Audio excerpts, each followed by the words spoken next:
You're listening to the Joyful Practice for Women Lawyers podcast, episode number 21.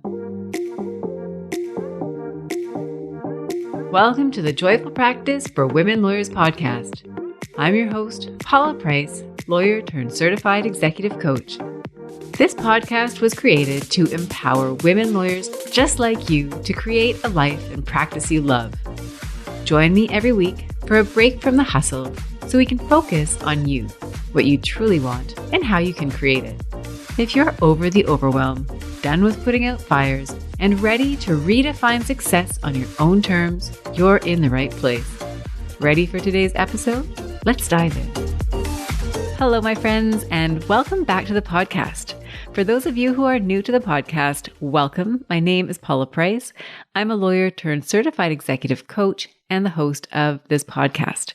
I'm so excited for all of you to be joining me here today. We're going to talk about a topic that I think we can all relate to, whether it's something that you're going through right now or if it's something that you've experienced in the past. It is all about what happens when you find yourself drifting off track. And we're going to be talking about some strategies that you can use to bring yourself back into alignment. And before we get started on today's topic, I wanted to share with you a series of webinars that I have coming up, and I'm really excited about them. There's 3 of them altogether. The webinars will take place on October 22nd, November 12th, and December 3rd. Those are all Fridays. They're all taking place at noon Pacific time. And it's a trilogy of webinars. And the purpose of the 3 of them is really to help you effect a transformation, to get you started on a big goal or project that really matters to you. So in the first webinar on October 22nd, I'm going to invite you to reimagine your practice, to spend an hour with me to start thinking about some of the things that you want to bring into your practice, whether they're projects that you've put to the side or dreams that you've had for a while that you haven't quite yet articulated. That is really going to be the focus of the first webinar. The second webinar takes place on November 12th. They're all spaced out about 3 weeks apart. And in that second webinar, we're going to focus on decluttering. And you may have found in the past that you set a goal and want to take steps toward achieving it, and then you realize that there's really barriers that stand in your way. Clutter, physical clutter, mental clutter, clutter in your calendar. And so what we're going to do in that second webinar is we're going to dive deep into clutter on your desk, clutter in your calendar, and some of the habits that may be cluttering you from getting to where you want to be. So that will be a lot of fun, and I think a really effective webinar to help you clear the runway for what you want to achieve. The third webinar, the webinar that takes place on December 3rd, is going to be all about rewiring your mind so that you can step forward and take action toward your goal. And what you may have found in the past is that you've set a goal, you've cleared the runway, and then when it comes time to taking action, you're frozen, not necessarily because of something that is blocking you, but because of something that you're feeling. Maybe it's procrastination, maybe it's perfectionism. The two often go hand in hand. Maybe it's fear, maybe it's doubt. It could be any number of things. And these are really the invisible tripwires that can hold you back from accomplishing what you're capable of. So the purpose of the third webinar is to take a look at what some of these common challenges are, and we're going to help you rewire the way that you think about these challenges so that these can become allies that help you move toward your success, as opposed to barriers that hold you back from achieving it. So if these topics resonate with you, I would highly encourage you to sign up. The way that you sign up is to go to the website, thejoyfulpractice.com, go to podcasts, and if you look at episode 21, you will find links to those webinars, and you can use those links to sign up. If you have any trouble finding those links, I would invite you to send me a note on LinkedIn, send me an email, and I can send those links to you. And please, if you think this would be of interest to any of your colleagues or any of your friends, then by all means, send the invitation to them as well. If you'd like to have an accountability partner, for example, to do this work with, by all means, reach out to somebody. I'd love to have you all there. So that's what's coming up in the next few weeks, and I really hope to have the chance to connect with some of you there. It's wonderful to connect with you in the podcast a webinar is another way for us to do that with a little bit more two-way engagement. So I'll hope to see you there. Now, getting back on track to today's episode, it is all about how to get back on track when you have fallen off track. And when it comes to your life, I mean, I really look at your professional life, I look at your personal life, and you can try to separate the two. I think that really the two live together and that they're very much intertwined. But when it comes to getting off track, I think it's a lot easier for us to sense when that is happening, when it is our health versus when it is something that is more in the realm of our professional work. For example, if you don't sleep one night for whatever reason, the following day you'll feel the effects of that right away. Whereas with your professional work, sometimes there can be a falling off the track, but you may not really notice those consequences until sometime later. It might take a few days, a few weeks, a few months. Sometimes it can take years. And so it will be a little bit more challenging sometimes to really sense when it is that you're falling off track. And I would invite you, as we go through the podcast today, to think about situations where you have found yourself falling off course. So, for example, at the end of this summer, I noticed for myself that I had fallen off course on a number of different areas. I felt like my health wasn't quite where I normally like it. Professionally, I wasn't quite where I wanted to be. I'd spent a lot of time off to be with my kids, and I don't regret any of that. It was part of the plan. But it did mean that I had fallen off track and there was some work to do to get back on track. It might be in relationships. You're finding you're drifting away from certain friends or colleagues, and it's not something that is intentional. You actually don't want that to happen. So you could be drifting in any number of areas. And as we go through today's podcast, I'd encourage you to think about what those areas might be for you and how you might apply some of what we're talking about today to your circumstances. So there's a number of reasons why you might be falling off track. And I mentioned this summer might be an example.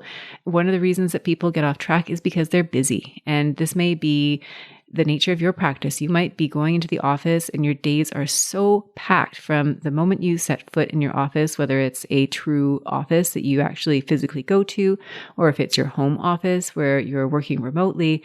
From the time you log in till the time you log off, you're literally so consumed with doing the work that you're not having an opportunity to step back. And that might be working for you. You may still find that the work that you're doing is in alignment with your true goals. But it may also be that you are drifting in a direction and it's not an intentional one. And I've had a number of lawyers reach out to me recently to work with me to get them back on track because they have found themselves in a situation where things have just shifted off course, where they don't really feel like they're navigating their ship in the right direction. And so this is an area where that can come up. It's just you're busy, and that's the reason why you aren't quite on track to where you want to be going. It could also be that you are coming off track for a reason that is not just being busy. It may be that you're discouraged. And you might think of, for example, if you were trying to build your network, and maybe you reach out to a number of people through LinkedIn or through common friends or colleagues, and you receive radio silence. Nobody responds to you, and you think that maybe there's something wrong with you, or you get discouraged. And so you do not pursue that path because you're not really getting the feedback. You're not getting the results that you were hoping to get at the beginning. And you can see that that could happen in any number of areas. It may be that you want to improve your speaking skills. And so you sign up for a speaking engagement and it's really uncomfortable and you don't like it. And so you don't want to go back to it. There's lots of examples where those first steps that you take toward a big goal can be really uncomfortable. And that might be enough to turn you off of taking further steps, especially if you've got that first thing going on, you've got a busy practice and you have to really carve out that time to begin with in order to pursue that thing. A third way that you can fall off course is by getting distracted. It might be that you have a goal and you're really interested in it, but then there's all these other really interesting opportunities that fall on your desk. And sometimes it's just a matter of chance. There's a project or a committee or there's an initiative or a file and somebody reaches out to you and it just sounds so appealing and you want to be involved. And so you say yes to it. But you know that in the back of your mind that the time that you're committing to that project is time that is taking away from your other goal. So that's another area where you might find yourself getting stuck and off course. Before you know it, instead of putting your energy into the goal that you really wanted, now you find yourself supporting somebody else in the pursuit of their goal. And it may be that you're fine to do it, but maybe you're not fine to do it at the expense of what you truly desire. And finally, there's another area where you might find yourself getting off course. And this is something that I can relate to. It happened to me near the end of my practice, which was you may find yourself in a position where you don't even allow yourself to acknowledge that you have a goal that you're truly wanting to go after. So in the last years that I was practicing, I knew that I wanted to pursue a coaching career. I knew that it wasn't the law that I wanted to pursue. It was working with lawyers in the capacity as a coach. And so I found myself thinking about it, but then dismissing the idea, thinking, no, that's something for much, much later, and not really wanting to admit to myself that that's what I wanted. And maybe there's something for you where you are doing work and thinking about this other idea that you have, something that keeps calling your name, calling your attention. You keep going back to it, and yet you tell yourself that now is not the time. It's not something that you really should be pursuing. And the effect of that over the years is that you just may find yourself drifting further and further away from what you truly want. And then you find yourself in this position where it just seems impossible for you to actually go after that thing that you want.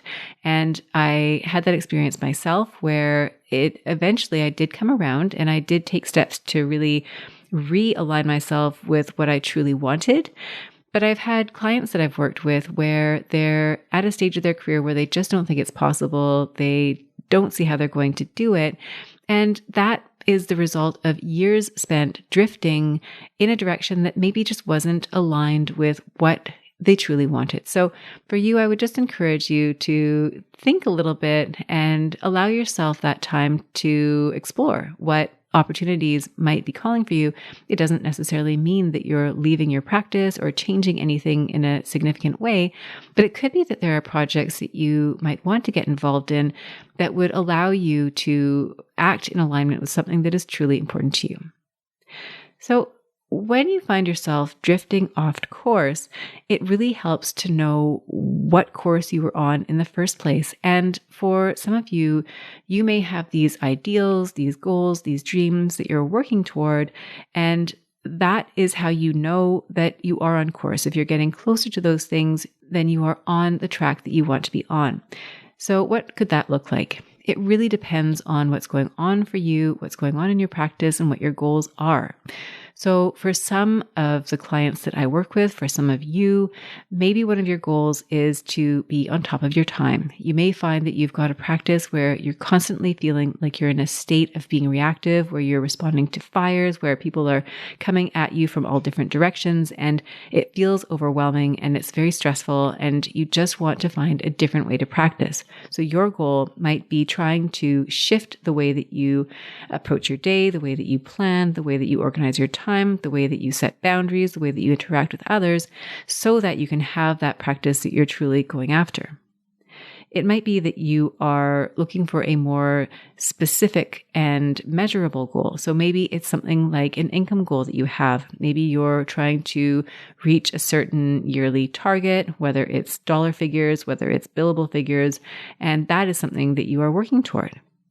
It could be a promotion that you're seeking out. Maybe there's a position within your organization that is senior to the one that you hold right now. Maybe you're in a law firm and you would like to advance to partnership. Maybe you're in the partnership and you'd like to advance to management. Maybe you're in an organization where a role has just opened up in another department that would be a step up for you, where you would be stretched, where you would grow. There may be also other types of goals that you have that are attainable, like switching out of a certain practice area or getting a different job, or maybe it's leaving the law altogether. It doesn't have to be that dramatic, but what matters is that you have a goal in mind and that is really the goal that you are striving toward. And the measure of whether you are on track or off track is whether or not you're taking steps in progression toward that goal. chances are you have taken a number of steps to try to stay on track. And maybe what you've done is you have created a very rigid plan for yourself, something that has strict timelines or rules that you need to follow. And what you may have experienced there, it's almost like a crash diet for goals where you set these expectations for yourself that are so hard to achieve that it's inevitable that you're not going to follow them perfectly. And when you don't follow them perfectly, then you find yourself in a situation where you start getting down on yourself. Maybe you're beating yourself up, or you're thinking it's all or nothing. If I can't do it perfectly, I don't want to do it at all. And if any of you have children, then you can probably relate. When you try to impose these rigid rules on your children, the first thing that they do is rebel. They never work. At least they don't work in my house.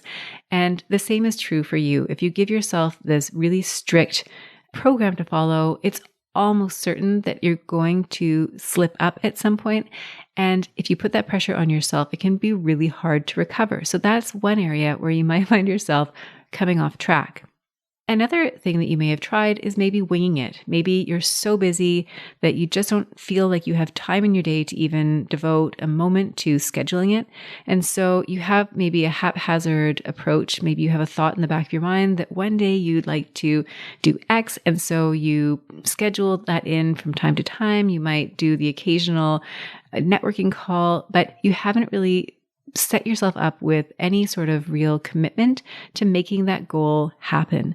So that, unfortunately, is unlikely to result in you reaching the goal that you want. I mean, it can happen. Sometimes it really does align, and that's wonderful if it does. But without your committed discipline and focus, it becomes so much harder for you to make that goal happen, and the timelines are so much less certain. So that's another thing that you might be trying. And another thing that you might be doing is maybe you're in an environment where there's a lockstep system. And so you're following that lockstep system with the hope that you will somehow advance through the cogs and end up where it is that you want to be. It may be that you have a mentor who has a really great plan that they followed to get to where they are. And so you're trying to adopt steps similar to the ones that they adopted. It could be that there's some sort of a program that you're following that will help you get to where you want to be. And what I would say in respect of all of these is that insofar as these strategies aren't coming from you, that it's not your plan where you're being proactive in deciding what the steps are and how you want to execute them and where you want to go, as long as that is coming from an external source and not from you, I think there's a risk that you're not going to ultimately get to where you want to be, that the path isn't going to lead you there. And I think there's a real drawback in that you aren't necessarily bringing your whole self to that equation. If you think about your own strategies, your own ideas for how you would progress toward the thing that you're really wanting, you would bring so much of your skills and your energy and your intuition and your ingenuity to that process. And it would make for a process that would be so effective for you. So in all of these situations, we find that we're not really getting to where we want to be. We've gotten off course and we're not back on course. So what do you do next? In this example, in this case, I have 5 different ideas that I want to share with you that you can use when you find yourself getting off course. So we're going to start with the first idea, and that is to start out with a compelling why. And you may have heard people talk about the importance of having a why. Simon Sinek, he's a well-known speaker. He talks about having a why. I think he wrote a whole book about it. And really what you want to do is figure out for yourself what the compelling drivers are going to be that will propel you toward your goal. So, for example, if what you're wanting is to be on top of your time, what are the reasons behind that? What's your compelling why? Is it that you want to have a more sustainable practice where you feel confident and you're able to have time for things that you love to do, the files that you want to work on? Maybe it's the commitments that you have outside of work to your family, to your friends, to interests that you have. Whatever that compelling why is for you is going to be a real driver for you when it comes to pulling yourself back on track. And I remember when I worked with a coach around the time that I was looking at leaving a private practice as a lawyer to start my coaching practice. And my coach asked me, she said, well, are you running away from something or are you moving toward something? And it was such a powerful question at the time. And it continues to be a powerful question. And now that I am a coach and I am coaching others, I see the significance even more clearly than I did in that conversation. When you are running away from something, it may be that you're leaving a situation that you just really don't enjoy. You're not connected with the work. You don't like the working environment. There are problems that aren't really being fixed the way that you want them to be fixed. And so you're leaving that situation. But that carries so much less energy and a different quality of energy than the energy that you have when you're working towards something that really, really matters to you. So you might think about that and how that has shown up in your personal life or your professional life, where you've had a goal where it has mattered so much to you that you are willing to do anything to make that goal happen. So if it's you, and let's say your goal is to start your own practice, and the reason that you want to start your own practice is because you have a compelling vision where you're going to bring legal services to individuals in a way that is maybe more economical than the way that you're offering them now, more flexible than you're offering them now. Maybe there's a way of engaging the internet so that you're able to provide remote access, or you can scale some element of your practice, whatever that might look like for you. That why, that compelling reason, is what will drive you and keep you motivated and keep you on course. So if you find that you have fallen off course, I would encourage you to go back to your compelling why and to start asking yourself some questions about what it is about your goal that really matters to you. And that is a question that I learned in my coach training that is very compelling, which is to ask yourself, in regard to a goal, what is important to you about that goal? And to really let yourself answer that question fully, because what you will find is that the answer to that question will reveal so much about your values, what matters to you, and those are the things that are going to keep you moving towards your goal. So the second step is to focus on who you need to become as opposed to what you need to do or what you need to have in order to reach your goal. So there's this idea of be, do, have that I learned about in coaching school.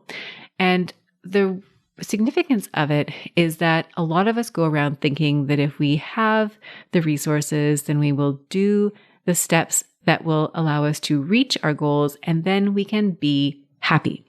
Or maybe it's if you do enough, if you take enough action, then you will ultimately start to have the goal that you want, and then you can be happy because you've achieved your goal.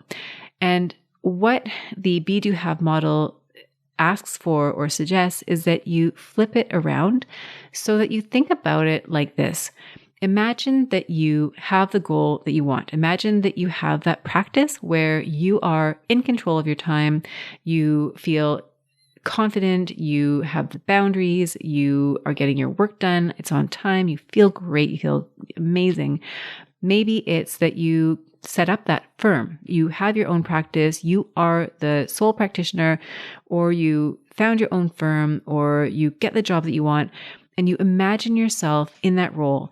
And when you're in that position, the question is, who are you? Who do you need to be? How does that person act? How does she make decisions? What actions does she take? And when you look at it from that perspective, you're becoming the person today who you think you will be in the future if and when you obtain the goal. And from that place of imagining being there, you will make decisions that align with that, and that will bring you closer to the goal that you're trying to achieve. So step number 2 is that be, do, have.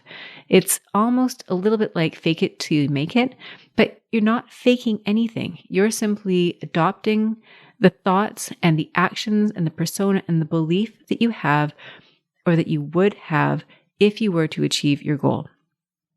So the third step is to create a plan. And if you follow my work, then you may know that I love planning. I truly enjoy the process of having a goal and working backwards, figuring out how that's going to work. I love scheduling. I love breaking things down into little bite-sized pieces. I love being efficient. These are all things that get me quite excited. And when you're creating a plan and you find yourself getting off course, it may be registered as important. It hasn't found a way into your calendar. And if you're not spending any time on it, then unfortunately the chances of it happening start to dwindle. So what I would recommend here is to create a plan for your success.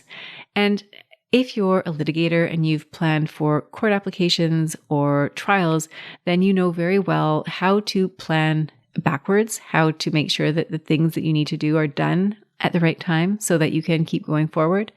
If you're a solicitor and you're closing a deal, I've never closed a deal myself, but I've seen a number of closing agendas, and it looks to me like that's the process. It's really having your goal in the future and deciding ahead of time what all the deadlines are that you need to meet in order to have the closing date affected at the time that you wanted. So I like to also use the analogy of a dinner party. And so let's imagine that your goal is like the dinner party. You're going to throw this wonderful party. I miss dinner parties. We've been in our pandemic life, we haven't thrown one in a very long time, but I used to love throwing them. And it really starts with an idea. You decide on the date, you decide who you want to invite, you decide what you want to serve, you decide what you're going to serve. Is it a meal that you've cooked before? Is it a new meal? Do you need to get a recipe for something? Is it going to be the first time? Do you need to learn anything?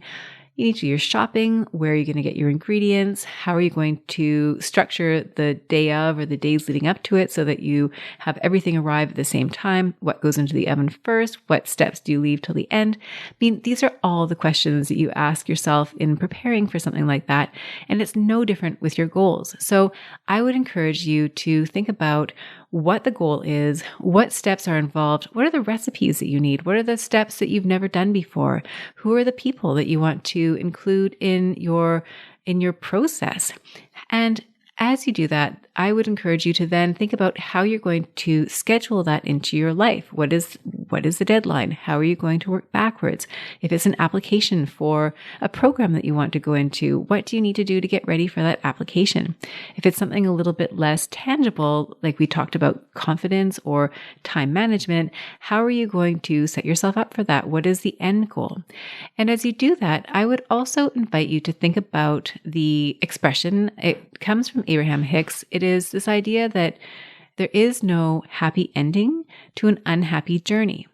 And I really think that's true. If you think about situations in your life where you've worked really hard for something, maybe it's studying for exams or a trial that you worked on or some other major project, the energy that you bring to that project is really how you're going to complete that project. So I would encourage you to look at your goal and think about it as a labor of love and to come at it from that energy as opposed to viewing it as this burden or this chore that you're going to slog your way through. So step number 4 is to seek out and surround yourself with the right people. And I alluded to this with the dinner party analogy, and I'd encourage you to think about this in terms of the goal that you have. So if, for example, your goal was a fitness goal, you would probably want to surround yourself with people who were active, who were out running or that played sports or had a generally active lifestyle, instead of maybe surrounding yourself with people who wanted to sit and watch Netflix all day. Just an example, nothing wrong with Netflix. So if you're trying to achieve a certain goal, I would encourage you to think about who in your surroundings or who is not in your surroundings, but you would like to have in your surroundings can help you achieve that goal. So I have, for an example, a client that I'm working with. She has set a phenomenal goal. It's one that is going to take her probably a couple of years. And to make that goal a reality, there are a number of steps that she needs to take.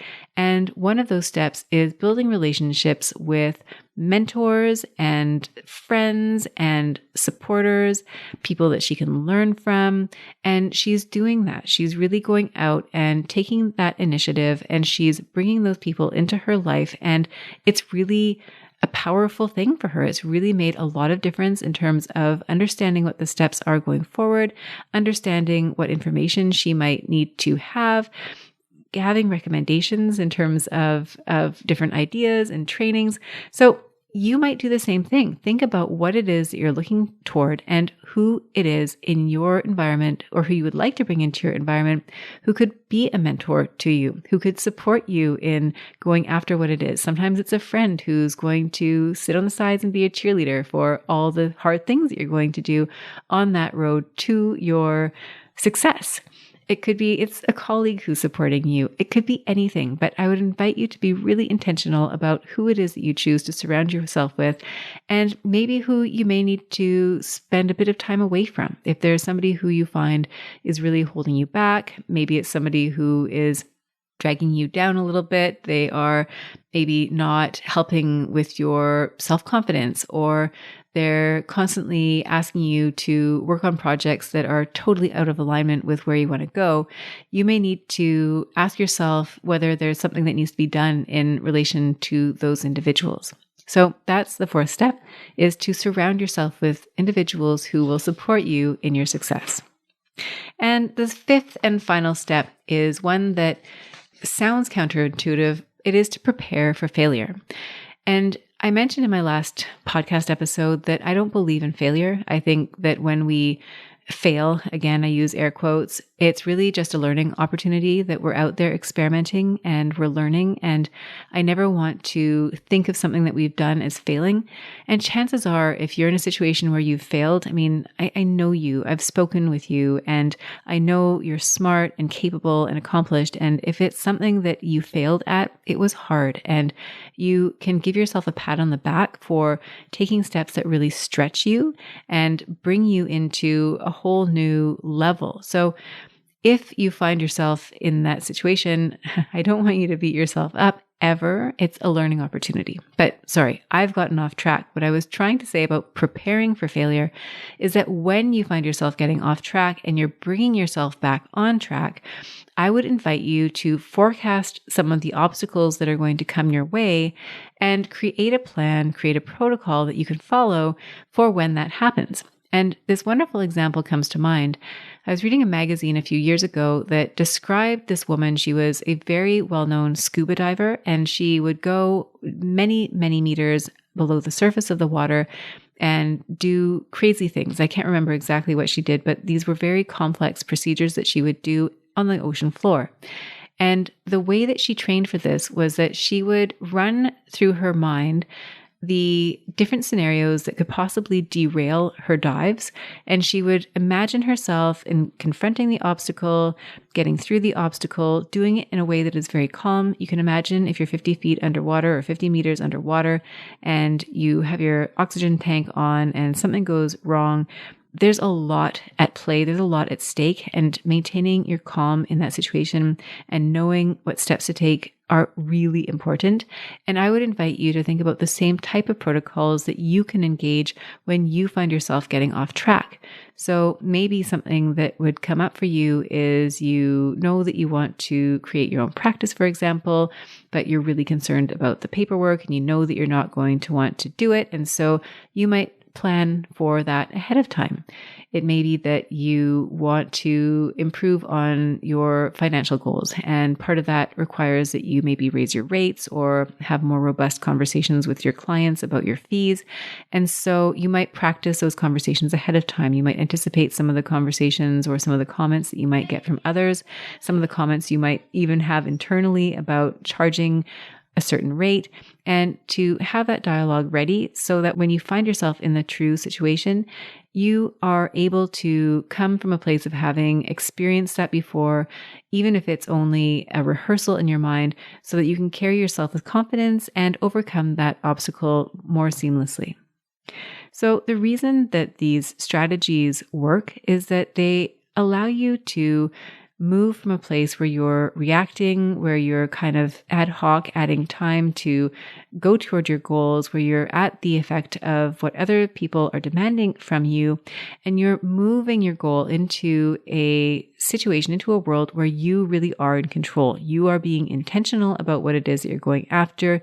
You're looking at why that's important to you, and you're coming from a place of purpose. And as you progress, as you pull yourself back on track and start taking steps in that direction, what you will find is that you start to build momentum. One small success leads to another small success, and that continues until you find that you've really started to build on that success and it starts to really grow exponentially. And that's where you start getting much, much closer to the goal that you have. And what you will experience when you do this is you'll really start to get to know yourself at a deeper level. When you're looking at your why and that powerful set of values and motivators that keep you moving forward, you feel so much more connected, you feel so much more in alignment, and you become so much more sensitive to when something that comes across your desk pulls you off of your track and when things come across your desk that put you back on that track. And you may find that you even have almost a physical reaction when you find yourself working for too long on something that really isn't in alignment with your goal.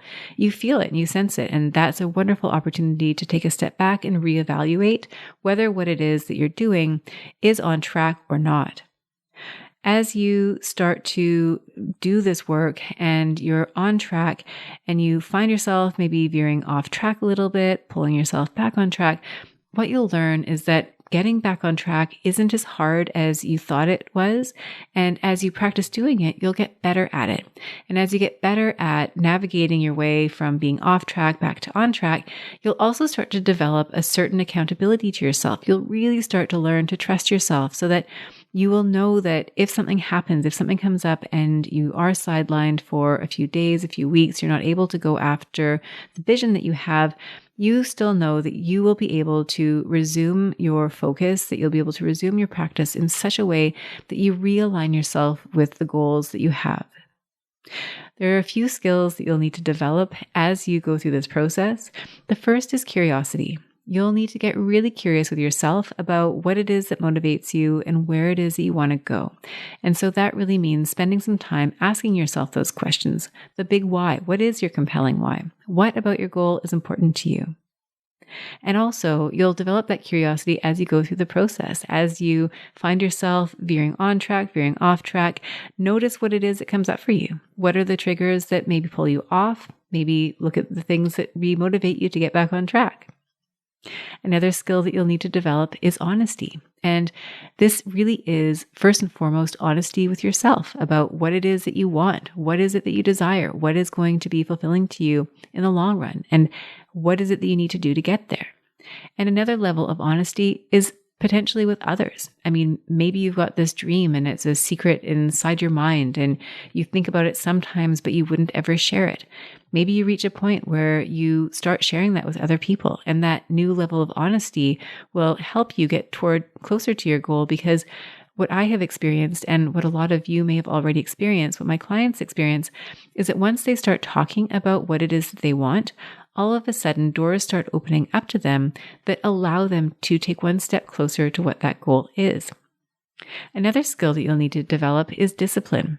And chances are you are where you are because you already have a great deal of discipline. So I'm certainly not suggesting that you don't. But when it comes to advancing toward a goal that is yours, one that you've created for yourself, one that really means a lot to you and may not be on the radar of those around you, you may start to have to really practice your discipline at an accentuated level because you will be the one responsible for making it happen. And the reason I say this and what I'm thinking about is how easy it is when you're in a busy law practice and people are asking things of you and you really want to deliver, you really want to help them. But doing so pulls you away from the thing that you truly desire. And so the discipline that you'll need to develop may really be about setting boundaries and carving out that time for yourself and applying the tools that you have already for time management, for project management, for seeing a goal to fruition.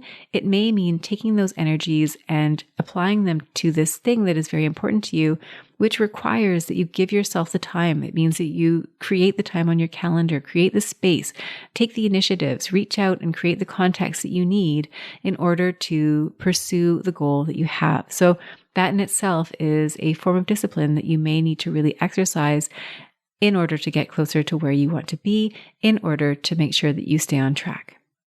And when you do these things, you will create the result that you want. And what is so interesting about this as well is that as you reach your milestones, as you reach your goals, you may find that new goals appear on the horizon, right? It's like you take a step up to the next mountaintop and all of a sudden you can see all these other mountaintops you didn't even know existed. And that world becomes yours to explore. And once you've done it once, you're able to do this again and again. And as you keep exploring, as you keep pushing yourself, as you keep stretching and growing, you get so much more aligned with your purpose and what it is that you're doing. And it is absolutely worth it. And I am so excited. And if you're doing this work, I would love to know from you what kind of goals you set for yourself and what it is that you're trying to achieve. And on that note, that is what I have for you today in terms of our podcast. But I would like to remind you of the webinars that I have scheduled for you that are coming up, because that might be a wonderful place for you to start really getting acquainted with what some of your goals might be and how you can start setting yourself up to achieve those goals. So again, the first webinar is on Friday, October 22nd at noon Pacific time. That webinar is all about reimagining your practice and what you truly want for yourself. And we're going to think about what some of those goals might be and what your why is behind those goals, what really is compelling and motivating for you. In the second webinar on November 12th, we're going to dive into decluttering. And so that is really taking a deep dive into the clutter that may be on your desk right now, the calendar events that you have, the commitments that you have, the things that you consider obligations that are standing between you and what you truly want. They're taking up your time and not leaving enough time for you to go after what it is that really matters to you. We'll also talk about habits, some of the default habits that you may have that are really blocking you from reaching the success that you want. So we're going to declutter your desk, your calendar, and your habits in order to free up the space and clear the runway for you to move forward with your goal. And finally, the last of the webinars is on December 3rd, and that webinar is all about rewiring the way that you think about things so that you can propel yourself forward through action. And sometimes you may find is that you get to that space where you finally can take steps, but something is holding you back. And so we're going to take a deep dive. We're going to look at some of the common things that hold you back from going after your dreams, like fear or procrastination or perfectionism or doubt, all of those. And we're going to learn how to rewire the way that you think about those things so that they can become allies. They can be clues that you can use to bring you closer to what it is that you want, as opposed to barriers that basically end the conversation before it even starts. So I mentioned earlier that there are links to register for those webinars present on the web page that hosts this podcast episode. So if you go to thejoyfulpractice.com website and look at podcasts, episode 21, you'll find the Zoom registration links on that page. And I'd encourage you to sign up. I would encourage you to invite your colleagues and your friends to sign up. It will be so wonderful to have the opportunity to work with you in that capacity. So that is everything, my friends. It has been such a pleasure to connect with you today. Thank you again for tuning in. Your participation in these podcasts means everything to me. I'm so excited to have you here. And for any of you who enjoy the podcast, if what I'm talking about resonates with you, I would love it if you would rate and review the podcast. Doing so helps to increase the visibility of this podcast and allows other people who are like you to find it. And so that would be amazing. I would really appreciate it. On that note, my friends, I am going to let you go and get back to your week. Thank you again for tuning in. I look forward to reconnecting with you again soon. Bye for now. If you enjoyed today's show and don't want to miss an episode, subscribe and follow the show wherever you listen to your podcasts. If you haven't already, please leave a rating and review. Your feedback will help me create a podcast that's tailored to your needs and goes straight to the heart of what matters to you. For instructions on how to subscribe, rate, and review the podcast, visit www.thejoyfulpractice.com/podcast launch. See you next time. Thank you for listening to this episode of the Joyful Practice for Women Lawyers podcast. If you want more information, visit www.thejoyfulpractice.com. See you next week.